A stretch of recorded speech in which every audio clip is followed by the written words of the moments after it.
கண்டிப்பா மேம். ரிஷபராசிக்காரர்களுக்கு எதிர்பார்க்காத ஒரு விஷயம். ஆனா இதெல்லாம் எனக்கு போய் இதெல்லாம் நடக்குமா அப்படின்னு நினைச்சேன்ப்பா. ஆனா நடக்குது அப்படின்னு சொன்னா, இந்த குரு பயிற்சி காலகட்டத்துல என்னவா இருக்கும்?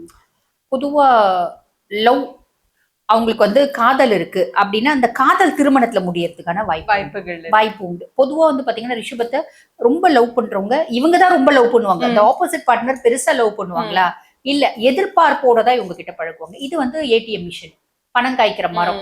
இதை நம்ம தங்க முட்டை போடுற வாத்து அப்படின்ற மாதிரி தான் ரிஷபத்தை யூஸ் பண்ணிப்பாங்க. ஆனா இந்த காலகட்டம் ஒரு அதிசயமா 7ஆம் பாவத்தை குரு பாக்குறதுனால நிறைய ரிஷபராசி பெண்களுக்கு பாத்தீங்கன்னா ஆண்களுக்கும் அவங்க விருப்பப்பட்டவங்களை திருமணம் பண்ணிக்கிறதுக்கான வாய்ப்பு கண்டிப்பா அது ஒண்ணு இருக்கும். இது ஒரு எதிர்பாராத ட்விஸ்டா இருக்கும். 2 லவ் நான் எனக்கெல்லாம் அமைஞ்சிருச்சா? ஆமா, உண்மையாவே நான் லவ் பண்ணேன், அவனும் என்ன உண்மையாவே லவ் பண்ணிட்டானா, அடடா பெரிய அதிசயமா இருக்கே அப்படின்ற மாதிரி அமையுமா. கண்டிப்பா மேம். எந்த கடவுள் வழிபாடு சிறப்பா இருக்கும் ரிஷபத்துக்கு?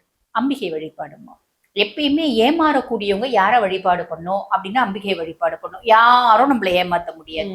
யார் நம்மள ஏமாத்தணும்ன்ற நோக்கத்தோட வந்தாலும் அம்பிகை அவளை பாத்தீங்கன்னா அந்த பர்சன்ஸ வேரோட களை எடுப்பா. ஆக அம்பிகை வழிபாடு.